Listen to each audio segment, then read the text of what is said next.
Putra seorang konglomerat terpaksa menjalani hidup sebagai karyawan biasa di apartemen sempit, menghadapi tekanan finansial dan cibiran dari istrinya yang haus kemewahan. Saat tumpukan tagihan kartu kredit bermerek Gucci, Chanel dilemparkan ke wajahnya, sang istri menuntut kehidupannya yang hilang, menyebut tempat tinggal mereka kandang burung. Di tengah pertengkaran yang membuahkan ini, sebuah panggilan telepon dari sang ayah mengubah segalanya. Suara wibawa sang miliarder pecah, menyampaikan kalimat yang menghancurkan. Bangkrut, habis, nol. Seluruh kekayaan triliunan lenyap dalam semalam. Dunia yang sempit itu kini runtuh total. Saksikan bagaimana nasib sang putra mahkota yang kini jatuh miskin, dan bagaimana reaksi sang istri materialistis ketika tiket emasnya berubah menjadi debu. Selamat datang kembali di kanal Suara Kehidupan, tempat di mana setiap cerita adalah cermin bagi jiwa kita. Kisah kali ini akan membawa kita menyelami relung hati seorang ayah yang dikhianati oleh darah dagingnya sendiri demi harta yang fana. Tulis di kolom komentar dari mana Anda menyimak cerita ini. Jangan lupa subscribe di kanal Suara Kehidupan agar Anda tidak melewatkan setiap kisah penuh hikmah yang kami sajikan. Mari kita mulai. Pintu apartemen kecil kami terasa dingin di telapak tanganku yang berkeringat. Aku menyeret langkah. Beban hari ini terasa jauh lebih berat daripada setelan semi-formalku yang kusut. Kelelahan bukan hanya fisik, ia adalah racun yang merayap di bawah kulit. Mengingatkanku bahwa aku, putra seorang konglomerat, kini hanya seorang karyawan kelas menengah yang berjuang untuk membayar sewa. Di ruang tamu yang sempit itu, Sandra sudah menunggu. Ia duduk di sofa bludrung imitasi, tampak seperti permata mahal yang diletakkan di atas tumpukan sampah. Wajah cantiknya ditekuk dalam ekspresi jijik. Matanya yang tajam memancarkan api kemarahan yang sudah kuhafal. Make up tebalnya seolah berusaha menutupi kekecewaan hidup yang kuberikan padanya. "Dari mana saja kau?" Suaranya menusuk, setajam jarum. Ia tidak bertanya kabarku, hanya menuntut keberadaanku.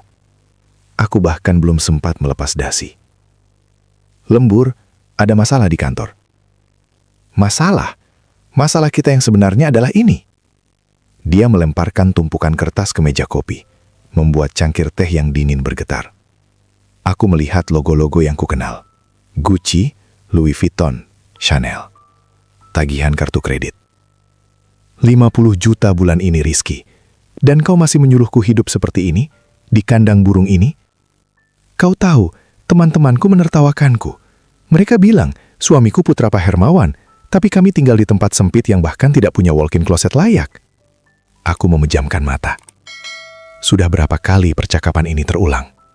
Sudah berapa kali kemewahan menjadi satu-satunya bahasa cinta dalam pernikahan kami? Sandra, aku sudah bilang, aku sedang berusaha keras. Aku baru mulai dari bawah. Ayah? Ayahmu? Dia memotongku, nadanya penuh penghinaan. Ayahmu itu pelit. Kenapa dia tidak memberimu posisi CEO? Kenapa dia membiarkan menantu kesayangannya memakai tas tiruan karena kartu kreditku hampir diblokir? Kutelan kepahitan itu. Aku tahu, baginya, aku adalah tiket emas yang ternyata hanya berupa karcis undian Zong. Aku bukan ayah, aku harus membangunnya sendiri, ujarku lirih. Tiba-tiba, ponselku di saku jaketku bergetar hebat. Nama ayah, Pak Hermawan, muncul di layar. Biasanya, telepon beliau adalah panggilan formal yang penuh wibawa. Kali ini, ada urgensi yang mengerikan. Aku segera mengangkatnya. Ya, suara di seberang sana bukan suara berwibawa yang biasa ku dengar. Suara itu parau, pecah, seperti kaca yang baru saja dihantam palu godam. "Rizky, nak." Ada jeda panjang yang terasa seperti kejatuhan dari tebing. "Ayah minta maaf." Jantungku mulai berdebar tak keruan. "Minta maaf kenapa ya? Ada apa?" "Perusahaan kita, Hermawan Group." Ayah menarik napas berat. Isakan kecil terdengar samar. "Bangkrut. Habis. Nol. Kita kehilangan semuanya, nak. Semua aset. Semua investasi. Lenyap dalam semalam. Duniaku runtuh." Kata-kata itu, bangkrut total, menghantamku lebih keras daripada semua omelan Sandra. Aku menjatuhkan ponselku. Benda itu tergeletak di karpet murahan, masih menyiarkan suara ayah yang putus asa. Sandra, yang tadinya marah, kini membeku. Ia mendengar kata kunci itu. Wajahnya yang tebal make up berubah pucat pasi, seperti topeng yang retak. Apa? Suaranya sekarang melengking. Bukan lagi marah, tapi histeris. Ia meraih ponselku dan mendekatkannya ke telinganya. Ayah bilang apa? Bangkrut. Kau bercanda kan? Kekayaan ayahmu, yang 50 triliun itu, hilang. Semua jet pribadi, rumah di Menteng, villa di Bali, hilang. Ia menatapku, matanya membelalak penuh kengerian. Kengerian yang bukan karena kehilangan ayah, melainkan karena kehilangan uang ayah. Tidak mungkin. Aku menikahimu karena kau adalah putra tunggal pewaris Hermawan. Kau pasti bohong. Sandra menjerit, suaranya memantul di dinding apartemen sempit kami. Sebuah ratapan keserakahan yang kini menyadari bahwa istana emasnya telah berubah menjadi debu. Aku hanya berdiri di sana, menatap wajah istriku yang dipenuhi rasa panik dan pengkhianatan, menyadari bahwa kami tidak hanya kehilangan uang, tetapi juga sisa-sisa ilusi pernikahan kami. Ini adalah akhir, atau mungkin ini baru permulaan dari neraka yang sebenarnya. Aku masih merasakan getaran amarah Sandra yang membekas di udara, sebuah sisa ledakan yang merobek sisa-sisa kewarasanku. Kehancuran finansial kami terasa seperti kehancuran jiwa. 24 jam berlalu, dan setiap detik diisi oleh keheningan tegang yang lebih menyakitkan daripada pertengkaran apapun. Lalu, bel apartemen berbunyi. Aku membukanya, dan jantungku mencelos. Di ambang pintu, berdiri ayah. Ia masih mengenakan kemeja mahal yang biasa ia pakai. Namun kini kemeja itu tampak kusut, seolah baru saja ditarik dari dasar koper tua. Wajahnya yang biasanya tegas dan mendominasi, kini cekung. Matanya menyimpan kesedihan yang tak terkatakan. Rambutnya yang beruban rapi, kini sedikit berantakan. Ia terlihat sangat lelah, bukan lelah fisik, melainkan lelah akibat beban yang tak terlihat. Ia bukan lagi Pak Hermawan, sang raksasa bisnis, melainkan hanya seorang pria tua yang rapuh.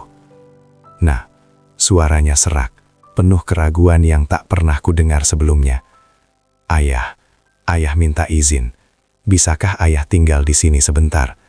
Hanya sampai urusan ayah selesai. Aku terpaku.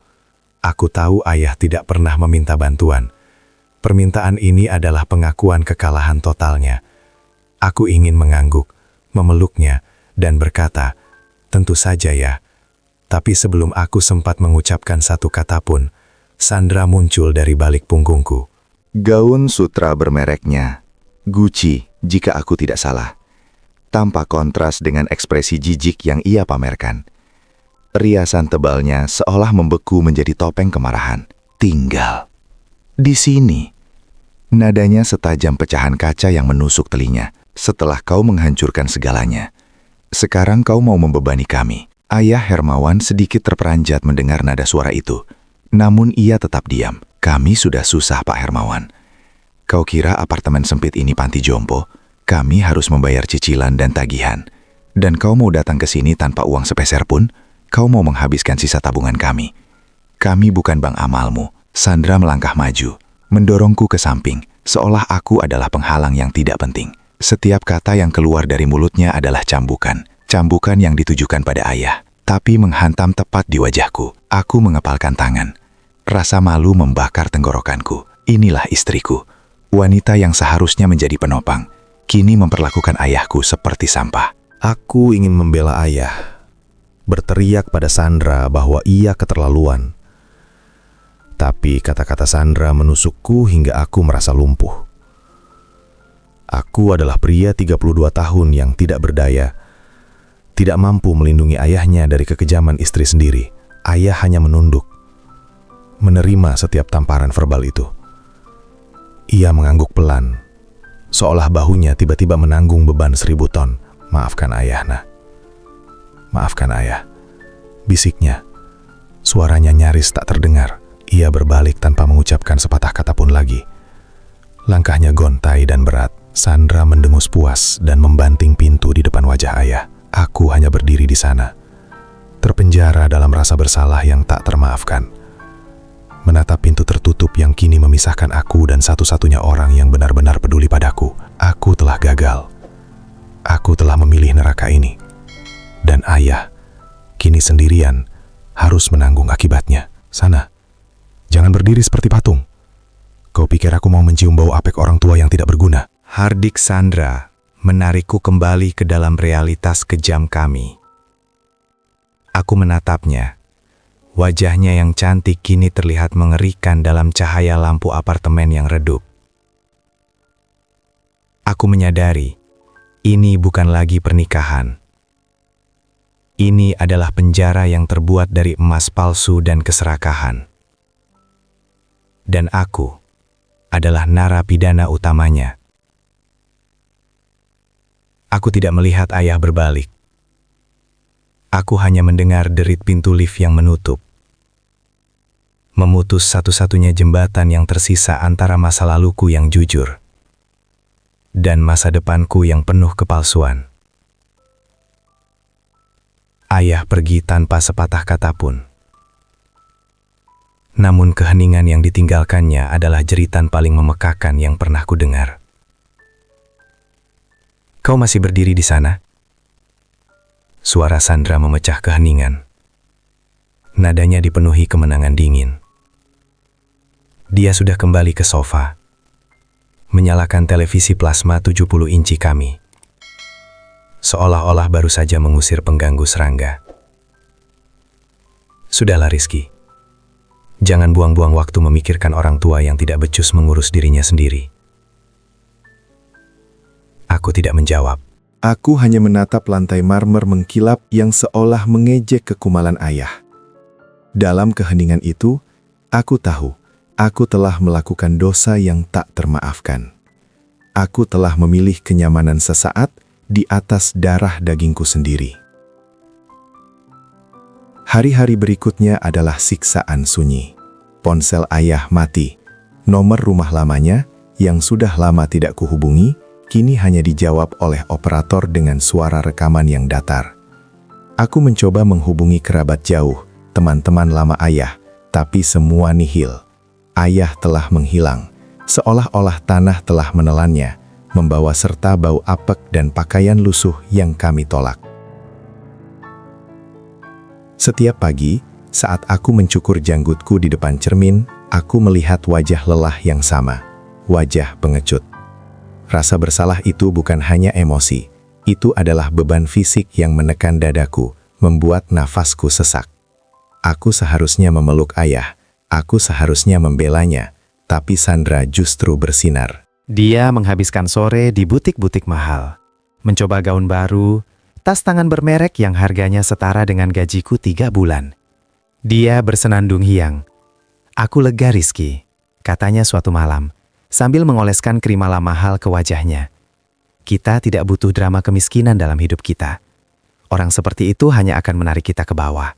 Lupakan saja dia. Lupakan saja dia. Kata-kata itu menusuk, dingin, dan tajam. Bagaimana mungkin aku melupakan pria yang telah mengajariku berjalan, yang membiayai pendidikanku sampai aku bisa berdiri di sini, di apartemen mewah yang kini terasa seperti penjara berlapis emas. Aku mulai membenci setiap kemewahan di apartemen ini. Sofa kulit yang empuk, aroma parfum mahal Sandra, bahkan keheningan yang dulu kurindukan, kini terasa kosong dan menakutkan. Aku menyadari, aku tidak hanya mengusir ayah, aku telah mengusir sebagian besar jiwaku. Malam itu, saat Sandra tertidur lelap, aku duduk di balkon. Angin malam menerpa wajahku, namun tidak mampu menghilangkan panasnya penyesalan yang membakar. Aku melihat bintang-bintang, dan tiba-tiba, aku merindukan suara tawa ayah yang menggelegar saat kami menonton pertandingan sepak bola di televisi tabung kuno kami. Aku merindukan nasihatnya yang keras namun penuh kasih. Ayah tidak gagal, aku yang gagal. Ayahku adalah seorang pejuang, dan aku telah meninggalkannya sendirian di medan perang.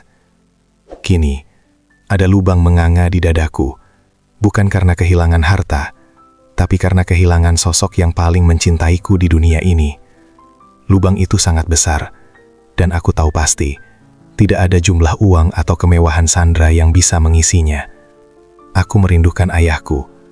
Aku sungguh merindukan ayahku. Lantai marmer yang dipoles di depan butik Louis Vuitton memantulkan siluet kami dengan sempurna. Sandra, dalam balutan gaun sutra musim semi terbarunya, tampak seperti dewi yang haus akan pemujaan. Aku, di sisinya hanya berfungsi sebagai tiang penopang yang memanggul tas-tas belanja. Wajah lelahku tersembunyi di balik senyum palsu yang kupaksakan. Kami berjalan di pusat perbelanjaan elit ini, tempat di mana parfum mahal bercampur dengan aroma uang yang baru dicetak. Namun, di tengah gemerlap itu, lubang di dadaku terasa semakin lebar. Aku mencoba meyakinkan diriku bahwa ayah baik-baik saja, bahwa ia menikmati liburan spiritualnya. Tetapi suara hati menamparku, mengingatkanku bahwa aku telah mengusirnya. Sandra berhenti mendadak di depan etalase perhiasan, menarik lengan kemejaku hingga terasa sesak. "Lihat berlian itu, sayang. Bukankah sangat cocok untuk kalung warisan yang seharusnya menjadi milikku?" Suaranya melengking, penuh tuntutan yang tak pernah terpuaskan. Aku mengangguk tanpa melihat. Fokusku tersedot ke sudut jalan, di area parkir valet yang biasanya steril dan rapi. Di sana, di bawah bayangan pohon palem yang mahal, ada anomali. Seorang pria. Atau lebih tepatnya, sosok kumal yang nyaris tak berbentuk. Pakaiannya compang-camping, warnanya tak lagi jelas, dan bau apak yang samar-samar terasa menusuk hidungku, bahkan dari jarak ini. Janggutnya panjang, kusut, dan tubuhnya meringkuk seperti benalu yang mencoba bertahan hidup di tengah kemewahan. Aku seharusnya jijik, seharusnya mengabaikannya seperti yang dilakukan semua orang di sekitar kami. Tapi aku tidak bisa. Jantungku mencelos, berdenyut keras, memompa darah dingin ke seluruh tubuh. Itu karena matanya. Mata itu, mata yang sedih, muram, namun di baliknya tersimpan kecerdasan tajam dan otoritas yang tak terhapuskan. Sepasang mata yang telah mengawasiku tumbuh, menemaniku meraih kesuksesan, dan menatapku dengan kekecewaan terakhir saat aku meninggalkannya. Pak Hermawan, ayahku, aku terpaku. Semua udara seakan tersedot keluar dari paru-paruku. Lututku lemas. Itu ayah, versi paling mengerikan dan paling menyakitkan yang pernah kubayangkan. Ia menatapku, tatapannya kosong, namun penuh tuduhan yang menusuk tepat di ulu hatiku. Tidak, ini tidak mungkin. Ini halusinasi karena rasa bersalah. "Rizky, kenapa kau diam saja?" Suara Sandra memecah keheningan yang mencekik. Sandra mengikuti arah pandangku, dan wajahnya yang cantik langsung berubah masam, seolah ia baru saja mencium bangkai. Ya Tuhan, pemandangan menjijikan apa ini? Mengapa tempat semahal ini membiarkan sampar berkeliaran di sini? "Cepat sayang, tarik aku menjauh." Ia mencengkram lenganku dengan kuku-kuku yang dicat merah menyala, menarikku dengan paksa, menjauh dari sosok itu, menjauh dari tatapan ayah yang menghancurkan jiwaku. Aku terseret, kakiku terasa berat seperti diikat rantai. Aku ingin berbalik, berlari ke arahnya, memeluknya dan meminta maaf atas semua kesalahanku. Aku ingin membuktikan bahwa aku tidak sekeji yang ia duga. Namun, Sandra terlalu kuat, dan ketakutan akan kehilangan kemewahan baruku jauh lebih besar daripada keberanianku untuk menghadapi kebenaran. Aku membiarkan diriku diseret, menjauh dari ayahku, yang kini hanyalah bayangan menyedihkan di sudut jalan. Aku menoleh sekilas sebelum belokan, dan ayah masih di sana. Ia tidak bergerak, hanya matanya yang mengikutiku, menyaksikan bagaimana putranya memilih berlian daripada darah dagingnya sendiri. Air mata panas mendesak keluar, tapi aku menahannya. Aku tidak boleh menangis di depan Sandra. Aku harus tetap kuat, atau setidaknya tampak kuat. "Aku akan menelpon manajemen mall," gerutu Sandra. Wajahnya masih menunjukkan jijik. "Mereka harus membersihkan tempat ini." Pemandangan gembel seperti itu benar-benar merusak selera belanjaku. Aku hanya bisa menelan ludah. Rasa sakit itu, rasa bersalah itu, kini terasa seperti asam yang membakar tenggorokanku. Aku baru saja mengabaikan ayahku, untuk kedua kalinya, demi menyenangkan istriku yang serakah. Ayahku benar. Aku memang lemah. Dan aku telah membayar kelemahan itu dengan harga yang sangat mahal. Aku telah kehilangan ayah, dan aku bahkan tidak tahu bagaimana cara menyelamatkannya dari penderitaan yang ia alami. Penderitaan yang mungkin saja aku sendiri yang menyebabkannya. Pagi itu seharusnya terasa damai. Kami duduk di kafe mewah di jantung kota, Cahaya matahari musim gugur menyentuh cangkir kopi mahal dan piring-piring porselen yang berisi sarapan ala Prancis. Sandra, mengenakan mantel Gucci terbaru, sibuk memotret hidangannya untuk diunggah ke media sosial. "Cepat habiskan, Kai. Aku ada janji dengan desainer interior pukul 10, ujarnya tanpa menoleh. Suaranya terdengar renyah, seolah hidup hanyalah serangkaian janji temu yang mahal. Aku hanya mengangguk, mencoba menelan sepotong roti panggang yang terasa seperti ampas di lidahku. Pikiranku masih dipenuhi bayangan ayah semalam, wajah lelah, mata yang menusuk, dan bau apek yang menyengat. Aku merasa jijik pada diriku sendiri, merasakan kelemahan yang membuatku tak mampu membela ayah. Tiba-tiba, aroma kopi dan parfum mahal di kafe itu tercemar oleh sesuatu yang lain. Bau asam, bau keringat lama, dan bau tanah basah. Kepalaku terangkat kaku. Dari balik deretan meja marmer, sebuah bayangan bergerak mendekat. Pakaiannya lusuh, robek di beberapa bagian, dan janggutnya yang tidak terawat menutupi hampir seluruh wajahnya. Matanya, meski cekung dan dipenuhi keputusasaan, masih memancarkan kilatan yang sangat kukenal. Jantungku langsung mencelos, berdentum-dentum seperti genderang perang di dalam tulang rusukku. Itu dia, ayah. Dia berhenti tepat di samping meja kami, tangannya yang kotor dan gemetar terurul sedikit ke arah piring-piring sisa makanan. Suaranya parau, pecah seperti kaca yang diinjak. "Nah, tolong, sedikit saja sisa makananmu." Sandra seketika menjerit, jeritan melengking yang menarik perhatian seluruh kafe. Wajahnya yang cantik berubah merah padam karena amarah dan rasa jijik. "Enyah, dasar gembel menjijikan. Apa kau tidak punya mata? Ini kafe, bukan tempat sampah." Sandra buru-buru menarik tas tangan Louis Vuittonnya menjauh, seolah sentuhan udara dari ayah bisa menularkan kemiskinan. "Aku hanya lapar, Nyonya, sedikit saja." Ayah mencoba menjelaskan, tetapi suaranya terlalu lemah.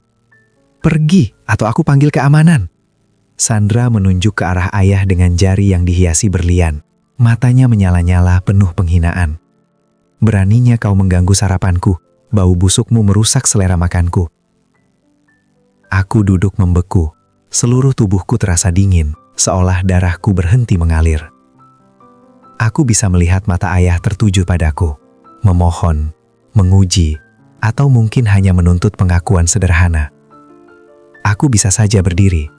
Aku bisa saja mengatakan, "Dia ayahku." Aku bisa saja memeluknya, memberinya makanan dan membawanya pulang. Tapi, aku tidak melakukannya. Kekuatan itu hilang, terperangkap di tenggorokanku oleh rasa takut yang mencekik. Aku takut pada kemarahan Sandra. Aku takut pada keributan yang akan terjadi. Aku takut pada pengorbanan yang harus kubayar jika aku mengakui pria kumal itu sebagai darah dagingku. Aku menundukkan kepala. Aku menatap kopi hitamku yang dingin, membiarkan rambutku menutupi pandanganku. Aku berpura-pura tidak mengenalnya. Aku berpura-pura tidak mendengar suara parau yang memohon itu. Aku menjadi pengecut yang sempurna. Keheningan yang mematikan menyelimuti meja kami. Hanya diselingi napas tajam Sandra dan suara langkah kaki yang menjauh. Langkah kaki yang membawa pergi ayahku yang hancur. Langkah kaki yang membawa pergi sisa-sisa harga diriku. Air mata panas menggenang di mataku, tetapi aku menahannya. Aku hanya bisa berharap, dengan seluruh jiwa yang remuk, bahwa ayah tidak melihat air mata itu. Karena air mata itu bukanlah penyesalan yang berani, melainkan penyesalan seorang pecundang.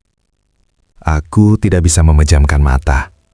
Wajah ayah yang kumal dan penuh kesedihan saat Sandra menghinanya terus berputar di langit-langit kamarku. Rasa bersalah itu bukan lagi bisikan, melainkan jeritan yang mengoyak dada. Aku telah mengkhianatinya, bukan dengan kata-kata, tapi dengan keheningan pengejutku. Aku harus melakukan sesuatu. Aku menunggu. Aku menunggu hingga napas Sandra berubah menjadi dengkuran stabil, irama yang menandakan dia telah tenggelam dalam mimpi-mimpi kemewahan yang selalu ia kejar. Aku menyelinap keluar, jantung berdebar seperti jenderang perang yang kalah. Aku tidak berani membawa mobil ke gang itu lagi. Aku memarkirnya beberapa blok jauhnya dan berjalan kaki, melawan dinginnya angin malam yang membawa bau sampah dan lembab. Aku membawa bungkusan plastik berisi nasi kotak hangat, sebotol air mineral, dan sebuah selimut tebal yang baru kubeli. Tempat ayah duduk siang tadi kini kosong.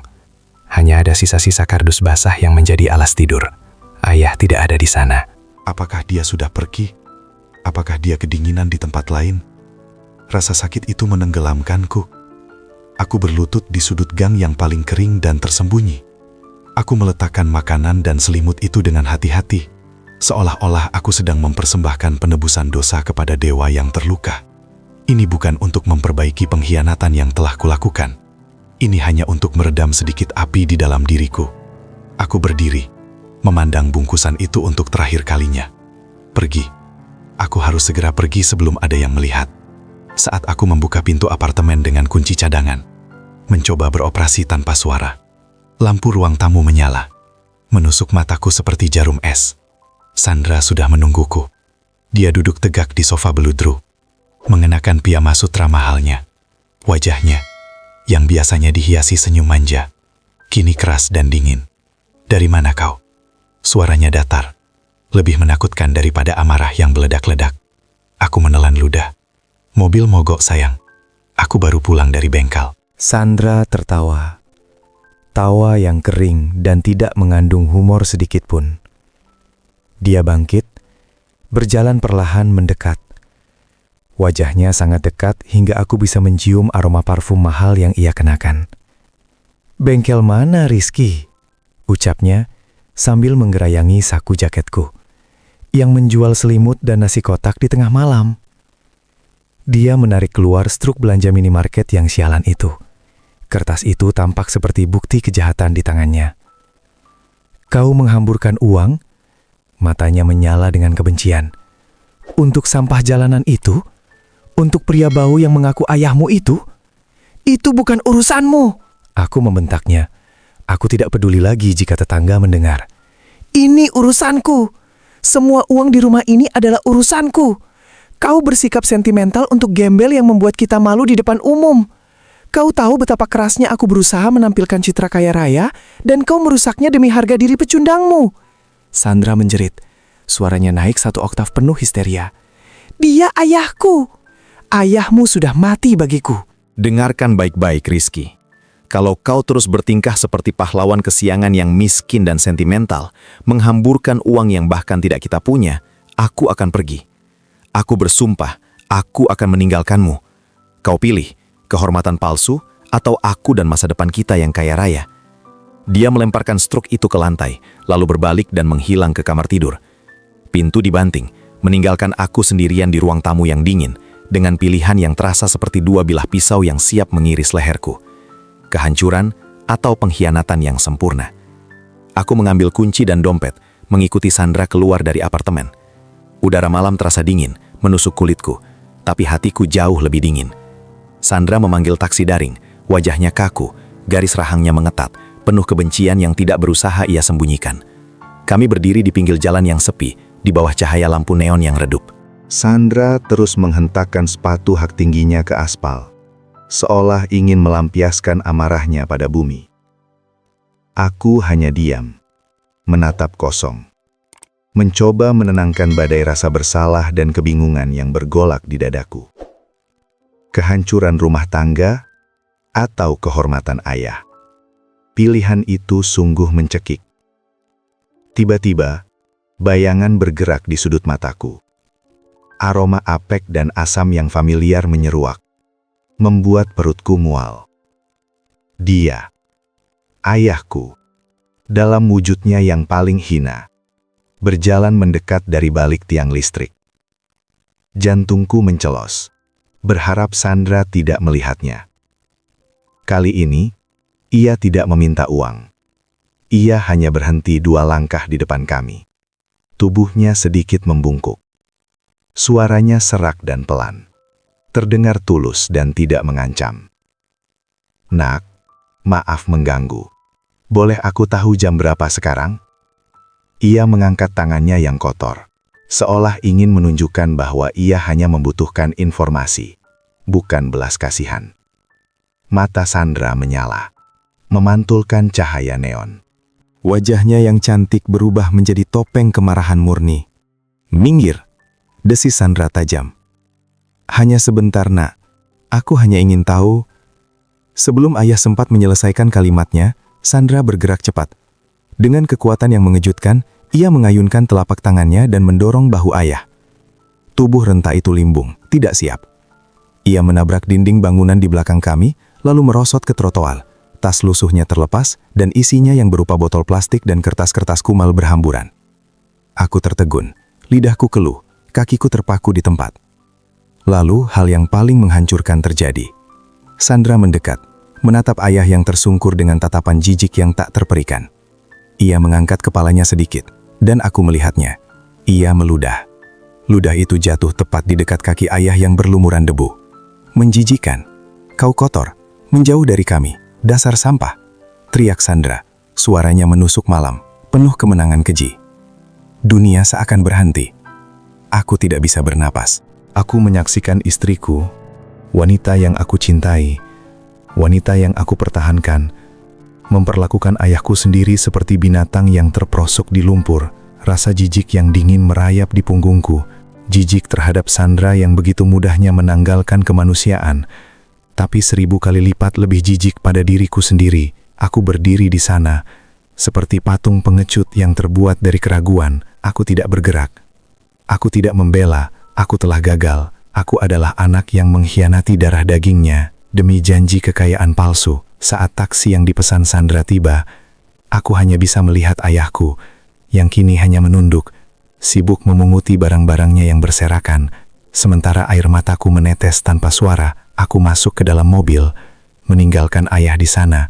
Bersama ludah yang merendahkan itu, aku masuk ke dalam kamar, menyalakan lampu tidur, dan membiarkan kegelapan memeluk sebagian besar ruangan. Keheningan di antara kami malam itu lebih menusuk daripada teriakan. Sandra melempar tas tangannya ke sofa bludru, lalu sibuk di depan cermin, mengoleskan krim malam seolah tidak ada yang terjadi. Wajahnya yang cantik dan modis kini terasa asing, seperti topeng porselen yang dingin. Aku berdiri di dekat jendela, membiarkan dinginnya kaca menempel di dahiku. Aku tidak ingin berbicara, tidak ingin menyentuh. Setiap sentuhan Sandra terasa seperti noda, pengingat akan kebejatan yang baru saja kami lakukan bersama.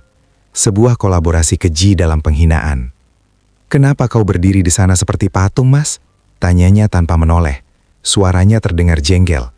"Berhentilah bersikap dramatis. Si gembel itu pantas mendapatkannya. Dia menghalangi mobil kita." Aku hanya berbalik, menatap punggungnya. Aku tidak mengatakan apa-apa, tapi jarak di antara kami tiba-tiba melebar hingga terasa seperti jurang. Ketika kami berbaring di ranjang, aku membelakanginya. Aku tidak bisa tidur. Aku tidak bisa memejamkan mata tanpa melihat kembali sepasang mata ayahku. Bukan mata penuh amarah yang biasa kulihat saat beliau marah tentang bisnis. Itu adalah mata yang hancur, mata penuh kepedihan yang paling murni. Mata seorang ayah yang baru saja ditolak dan diludahi oleh darah dagingnya sendiri. Bagaimana bisa aku membiarkan itu terjadi? Aku adalah pengecut paling hina. Aku mendengar napas teratur Sandra di sampingku. Tiba-tiba, kemewahan kamar ini, parfum mahalnya, bahkan cincin berlian yang melingkari jariku, terasa menjijikkan. Aku menyadari dengan rasa sakit yang mencabik bahwa kami tidak pernah jatuh cinta pada jiwa masing-masing. Kami jatuh cinta pada janji. Aku mencintai Sandra karena kemewahan yang ia wakili, dan Sandra mencintaiku karena janji harta warisan 50 miliar yang akan aku bawa. Cinta kami adalah tumpukan kwitansi bermerek, bukan ikatan hati. Aku memejamkan mata, menggenggam selimut hingga buku jari memutih. 50 miliar itu, apakah ayah benar-benar kehilangan semuanya, seperti yang diisukan di kantor pengacara? Atau mungkinkah ini adalah ujian? Ujian karakter yang disusun ayah untuk melihat apakah kami masih memiliki kemanusiaan yang tersisa di balik kerakusan kami. Jika iya, kami tidak hanya gagal, kami hancur total. Kami telah membunuh cinta ayah, mengorbankan martabat kami, demi uang yang mungkin hanya ilusi. Penyesalan itu terasa seperti asam yang membakar tenggorokanku. Dan aku tahu, malam ini aku telah kehilangan jauh lebih banyak dari sekadar warisan. Aku kehilangan ayahku. Aku kehilangan diriku sendiri. Beberapa hari berlalu dalam kabut penyesalan yang pekat. Aku mencoba bekerja, tetapi bayangan ayah, baik ayah yang berwibawa maupun ayah yang kumal, terus menghantuiku, merampas fokusku. Siang itu, saat jam makan siang, aku melihat kerumunan yang tidak wajar di sudut jalan, tidak jauh dari gedung kantorku. Rasa penasaran yang aneh menarikku mendekat. Tetapi yang kudapati adalah kengerian yang membuat lututku lemas. Lalu, aku melihatnya. Ayah. Ia tergeletak di trotoar yang keras. Tubuhnya menggigil hebat meski matahari bersinar terik. Batuknya bukan lagi batuk rekayasa untuk mengemis. Itu adalah suara parau yang menyayat, seolah paru-parunya terkoyak. Wajahnya yang kotor kini memerah. Demam tinggi jelas menyerangnya. Napasnya terengah, dangkal, dan cepat. Pemandangan itu menghantamku seperti tinju ke ulu hati. Insting, naluri anak yang dulu pernah mencintai ayahnya, meledak tanpa kendali. Mengalahkan rasa jijik yang telah ditanamkan Sandra selama berbulan-bulan. Ponselku sudah menempel di telinga, jari-jariku gemetar saat memanggil ambulans. "Cepat, ada orang tua yang butuh pertolongan darurat," teriakku, mengabaikan tatapan jijik dari beberapa pejalan kaki. Aku berlutut di samping ayah, merasakan panas membakar dari kulitnya yang kumal. Tepat saat sirene mulai terdengar samar di kejauhan, sebuah bayangan mahal menghalangi pandanganku. Aroma parfum mahal yang tajam dicampur bau kualitas Gucci menyengat hidungku. Sandra. Matanya yang dihiasi riasan tebal membulat sempurna, bukan karena khawatir, melainkan karena horor sosial yang ekstrim. Ia melihat ke arah ayah yang sedang dibantu para medis, lalu kembali menatapku seolah aku baru saja mencuri barang. "Rizky, apa yang kamu lakukan?" Suaranya tajam, berbisik penuh ancaman. "Jangan sentuh dia, jangan pernah. Kau pikir apa kata orang jika tahu kita terlibat dengan gembel menjijikan ini? Nama baik kita, Rizky." Ia mencengkram lengan kemejaku dengan kekuatan yang mengejutkan. Kuku-kuku panjangnya terasa menancap. Ia menarikku menjauh dari kerumunan, menjauh dari ayah yang sedang sekarat. Aku melawan, tetapi tidak cukup kuat. Aku ingin ikut, memastikan ayah baik-baik saja. Tetapi cengkraman Sandra lebih kuat dari keberanianku. Aku membiarkan diriku ditarik, meninggalkan ayah yang mungkin sedang sekarat, demi menjaga citra palsu dan harapan warisan konyol. Ambulans itu melaju, membawa pergi ayahku, dan sisa-sisa terakhir dari martabat yang aku miliki. Aku berdiri terpaku, menyaksikan bagaimana keserakahan telah mengubahku menjadi pengecut yang hina. Aku telah memilih fasad daripada darah dagingku sendiri. Penyesalan itu kini menjadi siksaan abadi. Malam itu, rasa jijik terhadap diri sendiri jauh lebih pekat daripada aroma parfum mahal yang selalu memenuhi rumah kami. Aku tidak bisa tidur. Setiap kali aku memejamkan mata, aku melihat ayah terbaring di trotoar, dan aku melihat diriku, pengecut yang memilih berbalik. Keputusan itu menenggelamkanku dalam pusaran kegelapan. Aku harus pergi. Sekarang. Sandra sudah terlelap, napasnya teratur. Mungkin sedang memimpikan aset-aset yang akan segera ia miliki. Aku bergerak seperti pencuri di rumah sendiri, mengenakan kaos gelap dan menyambar kunci mobil. Aku tidak meninggalkan catatan. Jika Sandra tahu aku melanggar perintahnya untuk tidak mendekati gembel itu, neraka akan pecah. Tapi ancaman Sandra tidak lagi berarti apa-apa dibandingkan siksaan hati nuraniku. Aku melaju membelah kota yang sunyi. Tujuanku, Rumah Sakit Bakti Mulia. Aku tidak berani menuju meja resepsionis utama. Aku menyelinap ke bagian administrasi pasien umum, tempat yang paling mungkin dituju oleh seorang pria yang berpura-pura tidak punya apa-apa. Setelah berdebat sebentar dengan perawat malam yang lelah, aku mendapatkan informasi itu. Bangsal Mawar, lantai 3. Langkah kakiku terasa berat saat menapaki lantai linoleum yang dingin. Bau antiseptik dan sisa makanan yang basi menyambutku. Kontrasnya begitu menyakitkan. Beberapa jam yang lalu, aku berada di kamar tidur mewah dengan AC sejuk. Kini aku berdiri di lorong sempit yang dipenuhi suara dengkuran dan erangan pelan. Bangsal Mawar, nomor 312. Aku mendorong pintu geser itu perlahan. Di sana, di antara deretan ranjang besi tua yang tirainya separuh tertutup, aku melihatnya. Ayah. Bukan Pak Hermawan yang mengenakan setelan wall Italia, bukan pula gembel kotor yang aku tinggalkan di jalanan. Ini adalah ayah yang sangat lemah. Tubuhnya terbaring kaku di bawah selimut tipis rumah sakit. Jauh lebih kecil dari yang aku ingat. Wajahnya yang biasa berwibawa, kini pucat pasi. Janggut tak terawatnya terlihat abu-abu dan menyedihkan. Selang infus menempel di lengannya. Aku mendekat, menarik kursi plastik keras dan duduk. Aku menatapnya tanpa berani menyentuh. Aku ingin menangis, berteriak, memohon maaf, tapi suaraku tercekat di tenggorokan. Keheningan di antara kami terasa mematikan, hanya diselingi bunyi monitor jantung yang berdetak lambat dan teratur. Beberapa menit berlalu, aku hanya duduk, membiarkan penyesalan membakar jiwaku. Perlahan, kelopak mata ayah bergetar. Ia membuka matanya. Tatapan ayah yang biasanya tajam, kini keruh dan lelah. Ia tidak kaget melihatku. Tidak ada kejutan, tidak ada amarah. Ia hanya menatapku. Kemudian seulas senyum tipis, hampir tidak terlihat, terlukis di bibirnya yang kering. Senyum itu tidak membutuhkan kata-kata.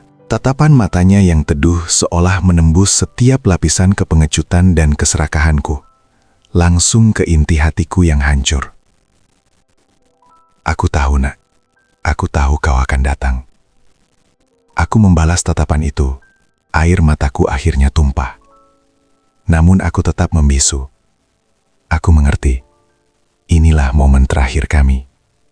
Momen hening yang penuh dengan pengakuan, penyesalan, dan cinta tanpa syarat yang gagal aku lindungi.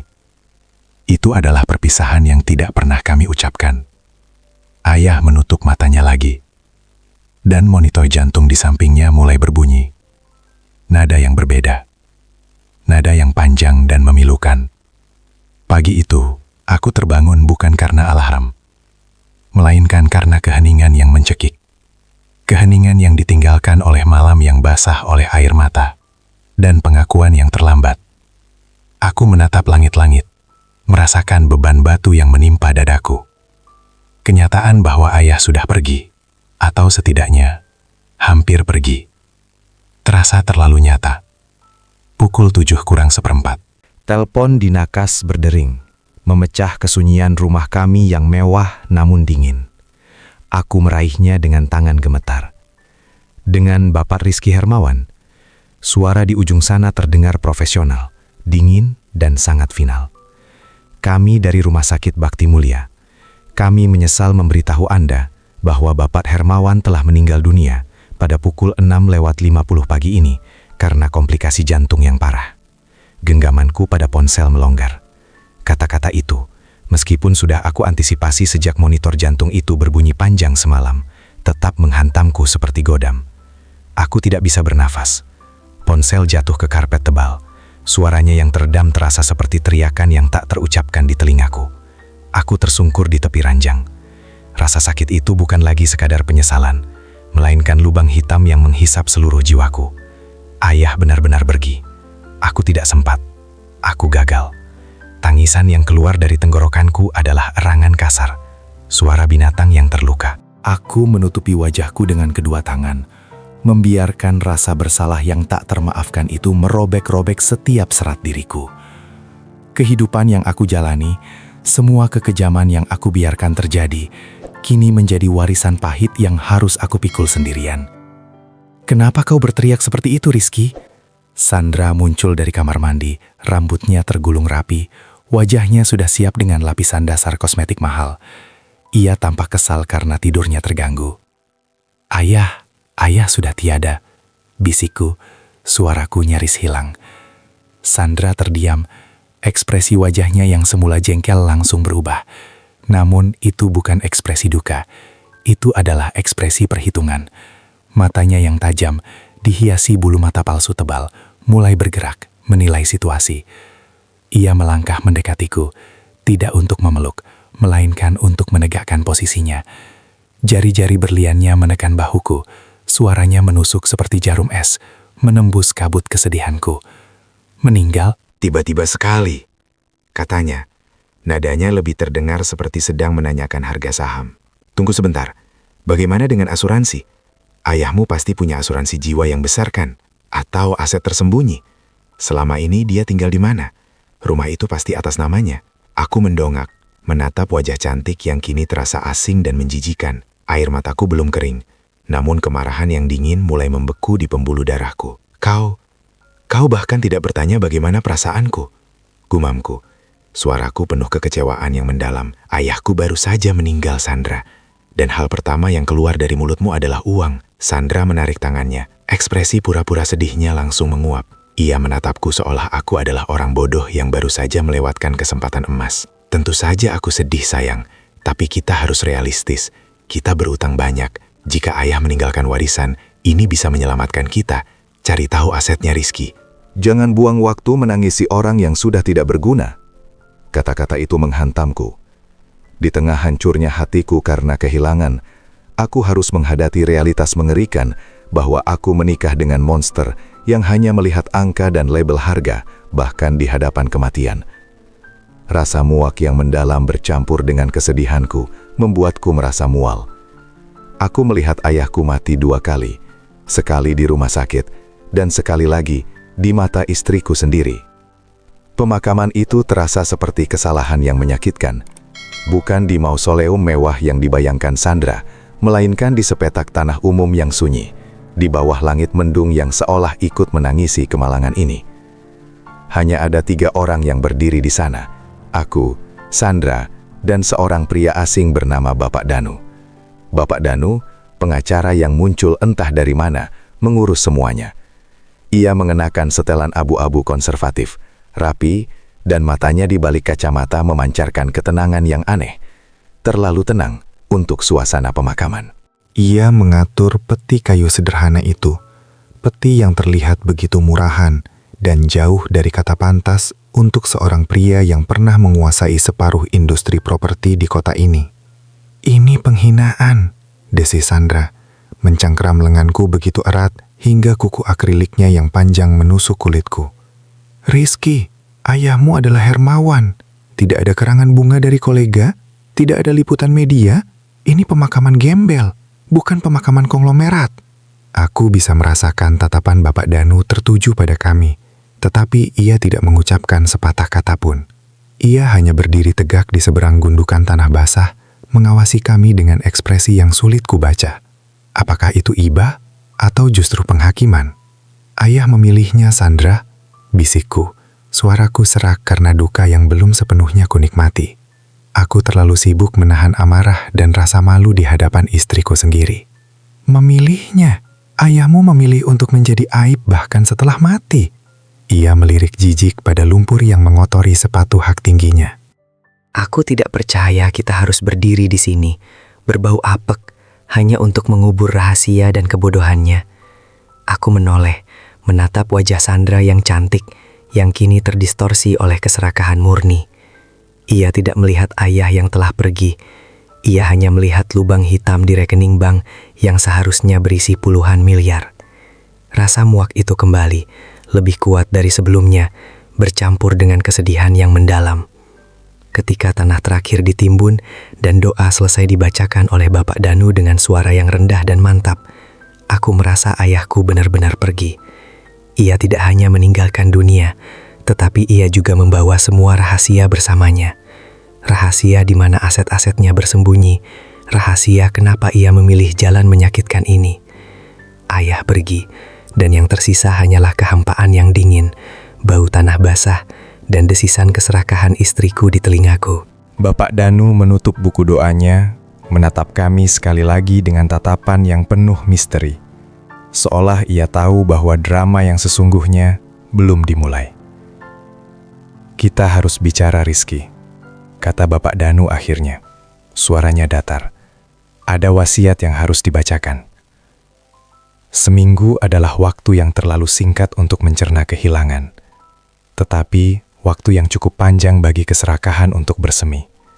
Kami duduk di kantor Bapak Danu yang terletak di lantai teratas Gedung Pencakar Langit Jakarta.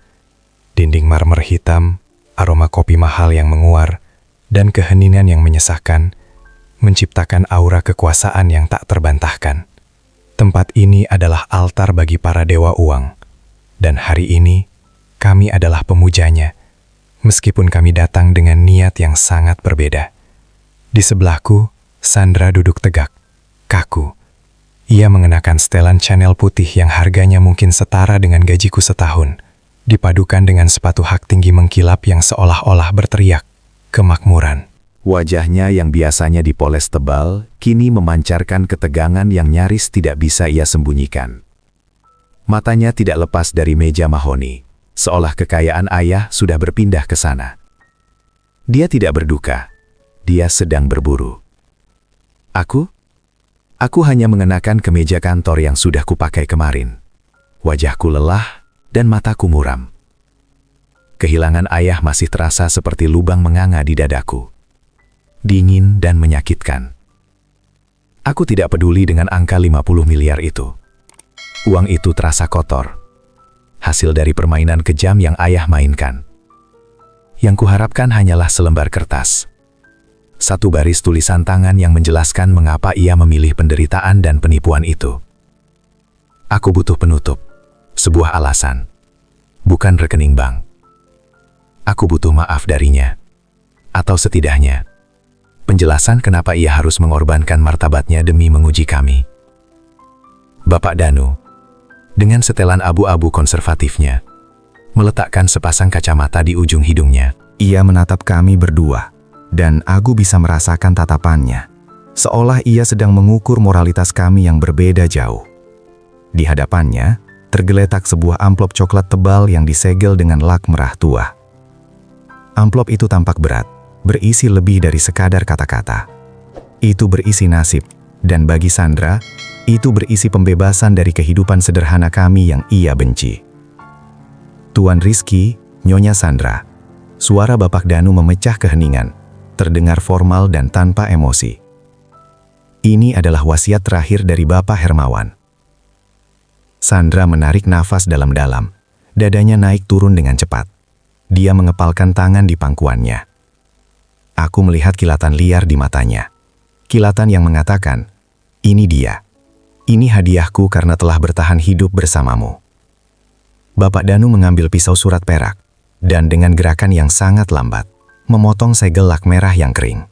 Suara kertakan kertas itu terdengar seperti tembakan di ruangan sunyi itu, membuat Sandra mencondongkan tubuhnya ke depan, seolah takut wasiat itu akan terbang menjauh.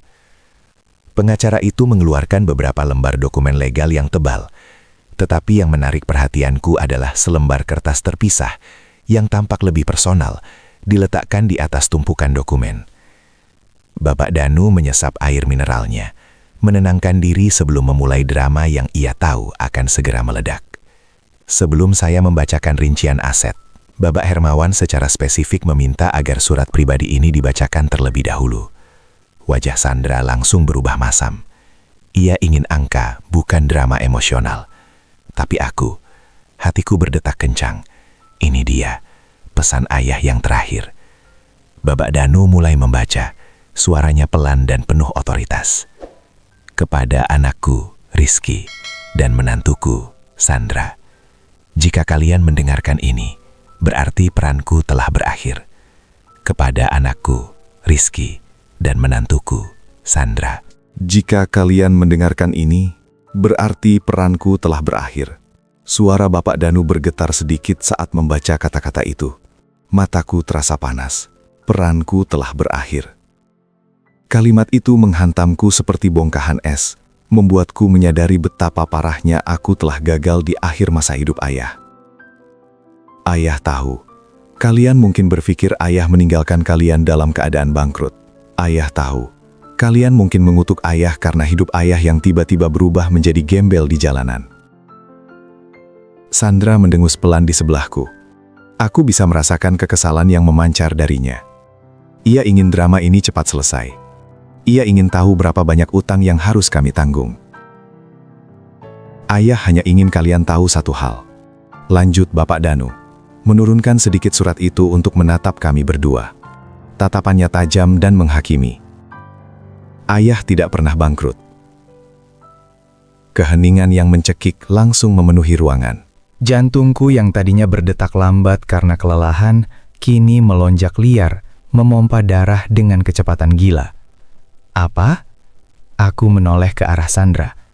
Ekspresi jijik yang sedari tadi ia kenakan langsung terkikis habis, digantikan oleh kebingungan sesaat sebelum akhirnya berubah menjadi kilatan harapan yang mengerikan. Bapak Danu membiarkan jeda itu memanjang, menikmati efek bom yang baru saja ia jatuhkan. Seluruh aset Bapak Hermawan, termasuk deposito, properti, dan saham perusahaan, masih utuh dan terkelola dengan sangat baik. Angka total kekayaan yang ditinggalkan oleh Bapak Hermawan adalah sekitar 50 miliar rupiah. 50 miliar. Angka itu seperti sambaran petir yang membangunkan kami dari mimpi buruk yang panjang. Nafasku tercekat di tenggorokan. Ini bukan hanya kelegaan karena utang lenyap. Ini adalah kelegaan yang memekakkan telinga karena kami ternyata tidak seburuk yang ayah bayangkan, setidaknya dalam hal keuangan. Sandra tidak lagi peduli pada etika atau suasana duka. Ia mencengkram lengan jas kantorku. Kukunya yang dihiasi manikur mahal terasa menusuk kulitku. 50 miliar Rizky, bisiknya. Suaranya serak karena kegembiraan yang tak terkendali. Matanya berkaca-kaca. Bukan karena duka, tapi karena avaris murni. Kita bisa beli mobil baru. Kita bisa ke Eropa. Kita bisa... Aku menepis tangannya. Tidak peduli pada tatapan Bapak Danu yang kini penuh makna. Aku tidak merasakan euforia yang sama seperti Sandra. Yang kurasakan adalah gelombang kebingungan yang dingin. Jika ayah tidak bangkrut, lalu untuk apa semua ini? Untuk apa drama gembel di pinggir jalan itu? Untuk apa semua penderitaan dan penyesalan yang kini menghantuiku? Ayah tidak bangkrut. Itu berarti ayah memang dengan sengaja memilih untuk hidup seperti seorang pengemis. Aku menatap Bapak Danu, mencari jawaban di balik kacamata tebalnya. Wajahnya tetap tenang, tapi aku tahu ini baru permulaan. Wasiat ini bukan tentang uang. Wasiat ini adalah tentang ujian. Dan kami baru saja mendengar hasil ujian pertama. Danu, apa maksudnya ini? Tanyaku. Suaraku terdengar asing, serak, dan penuh keputusasaan. Bapak Danu menghela nafas, mengatur lembar-lembar surat di tangannya. Wasiat ini memang unik, Rizky. Wasiat ini dirancang untuk menguji, bukan hanya untuk mewariskan. Sandra di sebelahku sudah tidak mendengarkan lagi. Pikirannya sudah melayang, sibuk menghitung berapa banyak tas Gucci yang bisa ia beli dengan 50 miliar rupiah. Sementara itu, aku menyadari kenyataan yang jauh lebih pahit. Ayah tidak meninggalkan kami karena kemiskinan. Ayah meninggalkan kami karena ia sengaja menciptakan kemiskinan palsu. Dan kami gagal dalam ujian itu, sangat gagal. Ayah melanjutkan, kata Bapak Danu, kembali membaca surat itu. Dan kini suaranya terdengar seperti palu godam yang siap menghantam sisa-sisa harga diriku. Uang itu ada, tapi untuk mendapatkannya, ada syarat mutlak yang harus kalian penuhi. Syarat mutlak ini, Bapak Danu melanjutkan. Suaranya kini tidak lagi sekedar formal, melainkan dingin dan menghakimi. Berkaitan dengan karakter dan kemanusiaan kalian selama 2 bulan terakhir. 2 bulan. Periode di mana aku sibuk meratapi nasib burukku, mengeluh tentang tekanan hidup, dan berharap ayah segera kembali membawa solusi finansial. 2 bulan di mana aku bertemu dengan seorang gembel yang membuatku jijik. Tuan Hermawan tidak menghilang, ujar Bapak Danu, menjeda untuk membiarkan setiap kata tertanam. Beliau sedang menjalankan ujian karakter yang dirancang untuk menguji keikhlasan dan kasih sayang kalian. Pria yang kalian temui di jalanan, pria kumal yang kalian usir, hina, dan perlakukan seperti sampah, adalah Tuan Hermawan sendiri. Ruangan seolah runtuh. Bukan hanya plafon yang ambruk, tapi seluruh fondasi kenyamanan dan kepalsuan yang kami bangun. Jantungku serasa berhenti berdetak. Aku menoleh ke arah Sandra. Wajahnya yang biasanya sombong, kini pucat pasi. Lipstik merah mahalnya tampak seperti noda darah di atas kanvas ketakutan. Ia terengah, tangan gemetaran mencengkram erat tas tangan bermereknya. Aku gagal. Aku gagal dalam ujian yang bahkan tidak aku sadari keberadaannya. Bapak Danu tidak memberi kami waktu untuk merangkai alasan. Ia memberi kode pada asistennya. Sebuah layar proyektor besar turun dari langit-langit memancarkan cahaya biru yang mencekam. Semua orang bisa berbohong, kata Danu datar. Matanya tajam menatap kami berdua, tapi kamera tidak. Ia menunjuk ke arah layar. Pakaian yang dikenakan Tuan Hermawan selama masa penyamaran itu dilengkapi dengan kamera tersembunyi beresolusi tinggi. Rekaman ini adalah bukti tak terbantahkan. Layar menyala, kualitas videonya jernih, bahkan terlalu jernih. Aku melihat diriku sendiri, wajah lelahku, mata muramku, dan ekspresi kesal saat aku menyerahkan selembar uang receh kepada ayah, gembel itu, di depan kantor. Aku menghindari kontak mata, seolah takut penyakit kemiskinan itu menular. Kemudian, fokus beralih.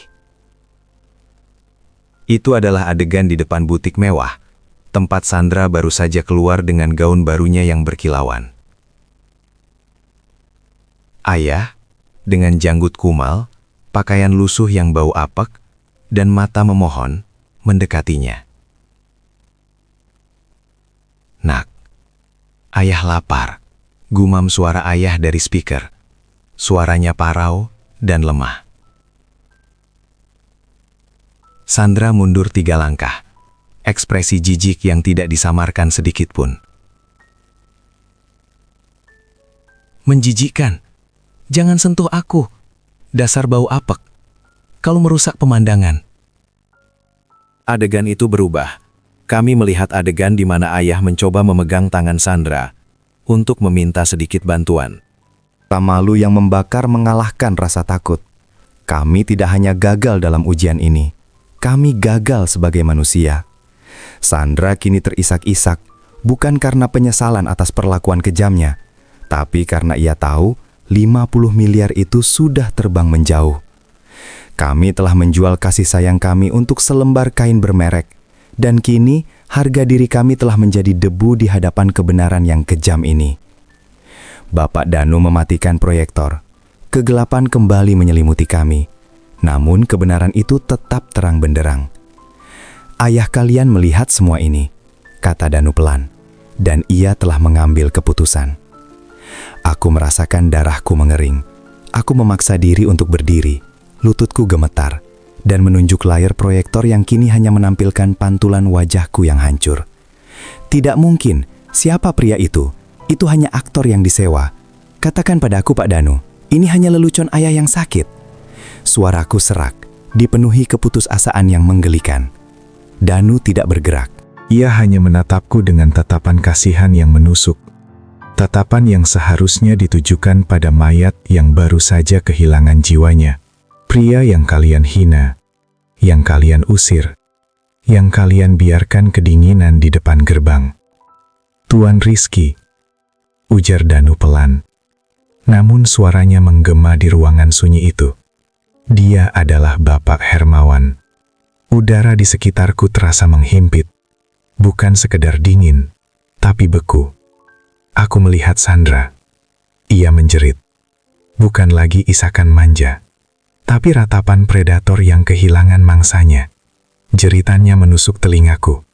Tetapi aku terlalu sibuk mendengar gemuruh kehancuran di dalam diriku. Kami telah membunuh ayah kami. Bukan dengan pisau, melainkan dengan keangkuhan dan keserakahan. Danu membuka map coklat itu. Suaranya kini berubah menjadi formal, dingin, dan tanpa emosi. Membaca vonis akhir kami. Berdasarkan pasal 3, mengenai pembagian harta, Seluruh aset likuid Tuan Hermawan senilai 50 miliar rupiah sepenuhnya diwariskan kepada Yayasan Amal Kasih Abadi. 50 miliar. Hilang. Sandra terhuyung. Tangannya mencengkram lenganku dengan kuku yang menusuk, menuntut penjelasan yang tidak mungkin kuberikan. Kami telah menukar kasih sayang dengan uang, dan kini kami tidak mendapatkan keduanya. Danu mengabaikannya. Ia membetulkan kacamatanya, mengambil jeda panjang yang terasa seperti kekekalan, sebelum membaca paragraf terakhir. Dan ini adalah pasal 4 yang paling krusial. Danu menatap tajam ke arah Sandra, seolah menelanjangi jiwanya di hadapan semua orang. Anakku Rizky dan istrinya Sandra tidak berhak menerima sepeser pun dari harta ini. Terutama Sandra, yang telah menunjukkan kebencian dan kekejaman yang tak termaafkan terhadap orang yang ia yakini sebagai gembel. Biarlah rasa malu ini menjadi satu-satunya warisan yang mereka terima. Kata-kata itu diucapkan dengan suara ayahku sendiri melalui surat wasiat, menghancurkan sisa-sisa harga diriku. Aku tidak hanya kehilangan warisan, aku telah kehilangan ayahku selamanya dengan cara yang paling memalukan. Penyesalan itu kini menjadi racun yang menyebar ke seluruh nadiku. Aku telah gagal. Dan Sandra, di sampingku, mulai meraung, menyadari bahwa merek-merek mewah yang ia kenakan kini hanya menutupi kehampaan total. Sandra tidak meraung, ia menjerit. Jeritan itu tajam, memecah keheningan ruang kantor Bapak Danu seperti pecahan kaca yang dilempar ke lantai marmer. Tidak, ini penipuan. Wasiat ini palsu. Wajahnya yang biasanya tertutup lapisan tebal kosmetik mahal, kini berkerut horor. Riasan matanya mulai luntur. Ia melompat dari kursinya. Kursi kulit mahal itu terbalik dengan bunyi keras. Sandra tidak peduli. Semua mimpi tentang butik-butik di Paris, villa di Bali, dan jet pribadi kini hancur menjadi debu di depan matanya. Hermawan tidak mungkin melakukan ini. Dia kaya, dia seorang triliuner, kalian semua bersekongkol. Napasnya memburu, seolah paru-parunya tidak sanggup menampung kemarahan sebesar ini. Tangannya menyambar vas kristal bakarat yang berdiri di atas meja samping, hadiah ulang tahun ayahku dari duta besar. Benda mahal itu melayang, menghantam dinding, dan meledak menjadi ribuan serpihan berkilauan. Kilau pecahan kristal itu seperti cerminan kegagalan kami. Bapak Danu mundur selangkah, wajahnya tetap tenang, namun matanya memancarkan peringatan bahaya yang tak terucapkan. Sandra berada di luar kendali. Ia menyapu semua berkas di atas meja pengacara, menendang keranjang sampah perak, dan merobek gorden beludru tebal hingga kainnya melorot lunglai. Semua ini hanya sandiwara kotor. Ayahmu curang. Aku hanya duduk. Aku bahkan tidak berusaha menghentikannya. Aku hanya menyaksikan badai yang kucintai selama ini. Jam tangan Rolex yang melingkari pergelangan tangannya, sepatu Louboutin yang ia kenakan saat menendang meja, semua kemewahan yang selalu ia agungkan kini terlihat menjijikan. Lalu, mata Sandra yang kini dipenuhi air mata dan maskara yang luntur berbalik menatapku. Tatapan itu bukan lagi tatapan cinta, bukan lagi tatapan istri. Itu adalah tatapan pemburu yang baru saja kehilangan mangsanya dan kini mencari kambing hitam. Ini semua salahmu, Rizky. Suaranya serak, menusuk. Ia berjalan menghampiriku, langkahnya di antara serpihan kaca. Ayah gilamu, ayahmu yang memalukan. Aku menikahimu karena aku pantas mendapatkan warisan itu. Aku membuang masa mudaku untukmu, untuk janji palsu ini. Ia menjambak rambutnya sendiri, histeris. 50 miliar, itu hakku. Dan sekarang karena kebodohan dan ayah gembelmu itu, semua hilang. Aku mencari sisa-sisa cinta di matanya, di balik histeria itu. Tetapi yang kutemukan hanyalah lubang hitam keserakahan yang tak berdasar. Rasa mual menjalar di tenggorokanku. Aku menyadari, di tengah kekacauan pecahan kristal dan kertas-kertas yang berserakan, bahwa aku tidak lagi mencintai wanita ini.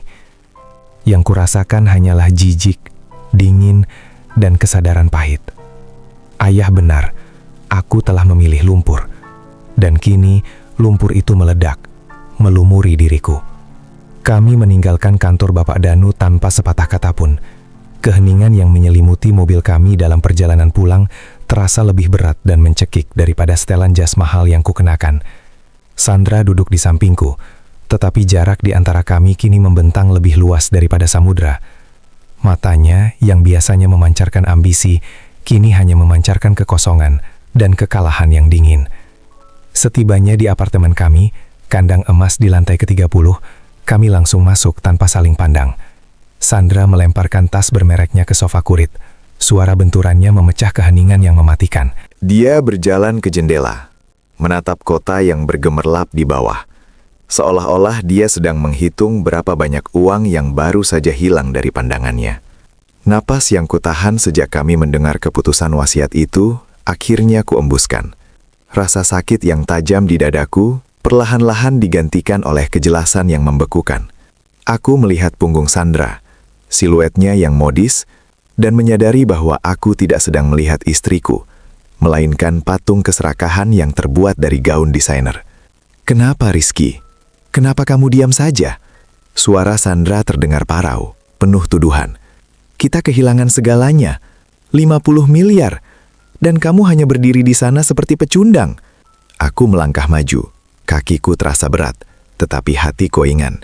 Sudah waktunya. "Ayah tidak mengambil apapun dari kita, Sandra," ujarku. Suaraku rendah dan stabil. Itu adalah suara yang asing bagiku. Suara yang telah lama tersembunyi di balik ketakutan akan kehilangan. Sandra berbalik cepat. Matanya menyala. "Apa maksudmu? Dia membiarkan kita dihina? Dia membiarkan kita menderita kemiskinan palsu itu? Dan sekarang dia menyerahkan warisan itu ke panti asuhan? Itu perampokan." Aku menggeleng, rasa kasihan bercampur jijik kini menjadi emosi utamaku. "Bukan ayah yang merampok, sayang. Kamulah perampoknya," kataku, menekan setiap kata. "Kamu merampas kemanusiaan kita dengan keserakahanmu. Kamu merampas harga diriku setiap kali kamu menatap ayah dengan jijik saat dia menjadi gembel. Keserakahanmu, Sandra, itu adalah lubang hitam yang tak pernah terisi. 50 miliar pun tidak akan pernah cukup untuk menenangkan monster di dalam dirimu." Aku melihat Sandra hendak membantah, bibirnya yang dihiasi lipstik merah bergetar. Tetapi aku mengangkat tangan, memotongnya. "Kita tidak kehilangan uang, Sandra. Aku kehilangan diriku sendiri saat aku memilihmu dan membiarkanmu mendefinisikan siapa aku. Kita selama ini hidup dalam pernikahan yang beracun, dibangun di atas logo dan label harga." Tiba-tiba, sebuah kesadaran menghantamku, begitu murni dan jernih hingga aku hampir tersenyum pahit. Ayah tidak menghukumku, dia menyelamatkanku. Ayah tidak mengujimu, ayah mengujiku, bisikku, kini berbicara pada diriku sendiri. Dia tidak hanya mewariskan uang, dia mewariskan kebebasan. Dia menyelamatkanku dari lumpur ini, dari kamu, dari pernikahan yang membuatku mati perlahan. Aku menatapnya, dan untuk pertama kalinya dalam waktu yang lama, aku benar-benar melihat Sandra, bukan sebagai istriku, tetapi sebagai cermin kegagalanku. "Terima kasih, ayah," gumamku. "Terima kasih telah membuatku kehilangan 50 miliar, karena itu adalah harga yang harus kubayar untuk mendapatkan kembali jiwaku." Sandra tidak membuang waktu. Keputusan ayah, yang memastikan kami tidak mendapatkan sepeser pun karena keserakahannya, telah merobek topengnya hingga ke akarnya. Suara resleting koper-koper bermerek yang dibuka secara brutal memecah keheningan apartemen. Ia bergerak cepat, melemparkan gaun-gaun sutra dan sepatu hak tinggi ke dalam wadah kulit mahal, seolah-olah semua benda itu harus diselamatkan dari bencana alam yang tak terhindarkan, yaitu kemiskinan. Aku hanya berdiri di ambang pintu kamar, mengamati. Wajahnya yang biasanya dikontrol dengan sempurna, kini bengis. Garis-garis jijik terukir jelas di sekitar bibirnya. Make up tebalnya tidak mampu menyembunyikan getaran amarah yang menguasai dirinya. "Aku tidak percaya," desisnya. Suaranya tajam seperti pecahan kaca. Dia menoleh, matanya yang berkilat menuduhku. "Kau bodoh, Rizky. Bodoh. 50 miliar. Kau menukarkannya dengan omong kosong moralitas ayahmu yang sudah mati." Dia membanting penutup koper kucinya. "Kita bisa hidup seperti raja. Kita bisa membeli pulau. Dan kau memilih menjadi gembel yang bermartabat. Apa gunanya martabat jika kita harus makan nasi aking? Aku tidak akan hidup seperti itu." Aku berjalan mendekat. Langkahku lambat, tidak terpengaruh oleh histerianya. Aku melihat cincin berlian yang melingkari jari manisnya. kilau dingin yang memantulkan lampu kristal di langit-langit. Cincin itu dibeli dari uang yang ayah berikan padaku saat awal karir. Ambil semuanya Sandra, kataku pelan. Suaraku terdengar asing di telingaku sendiri, tenang, tanpa emosi. Itu adalah suara seorang pria yang baru saja menemukan kedamaian setelah badai panjang. Ambil perhiasanmu, tasmu, kartu kredit yang masih berfungsi. Ambil semua yang kau anggap berharga. Dia terdiam, terkejut dengan kepasrahanku. Karena bagiku, lanjutku, membiarkan kata-kata itu menggantung di udara. Semua itu hanyalah rantai yang mengikatku pada kehidupan palsu, dan aku baru saja memotongnya. Matanya menyipit. Dia tahu aku tidak main-main. Dia tahu bahwa 50 miliar yang hilang telah membunuh pria yang dikenalnya, dan melahirkan pria yang tidak lagi bisa ia kendalikan. Sandra tidak mencintaiku. Dia mencintai potensi finansialku, dan potensi itu kini sudah hangus. Dia mendengus, menyeret 2 koper besar itu ke pintu. Dia tidak repot-repot mengucapkan selamat tinggal. Dia bahkan tidak menoleh ke belakang saat mencapai ambang pintu. Hanya tatapan jijik terakhir yang dilemparkannya, seolah aku adalah sampah yang harus segera dibersihkan dari trotoar. Pintu apartemen itu terbanting menutup. Suara itu adalah bunyi palu yang memecahkan belenggu. Aku berdiri di tengah ruang tamu yang tiba-tiba terasa kosong dan dingin. Aku resmi bercerai. Aku kehilangan istri dan harta. Semua dalam 1 hari. Aku mungkin akan kehilangan tempat tinggal ini minggu depan. Aku berjalan ke jendela, menatap lampu-lampu kota yang dulu tampak seperti janji. Kini hanya terlihat seperti jebakan yang rumit. Aku menundukkan kepala, menarik nafas dalam-dalam. Dadaku terasa ringan. Beban bertahun-tahun yang kupanggul. Beban untuk mempertahankan citra kekayaan dan pernikahan yang hampa. Beban untuk menyenangkan orang yang tidak pernah puas. Kini terangkat. Aku miskin sekarang, benar-benar miskin. Tetapi harga diriku, yang telah lama mati di dalam diriku, kini mulai bernapas lagi. Ayah tidak meninggalkanku 50 miliar.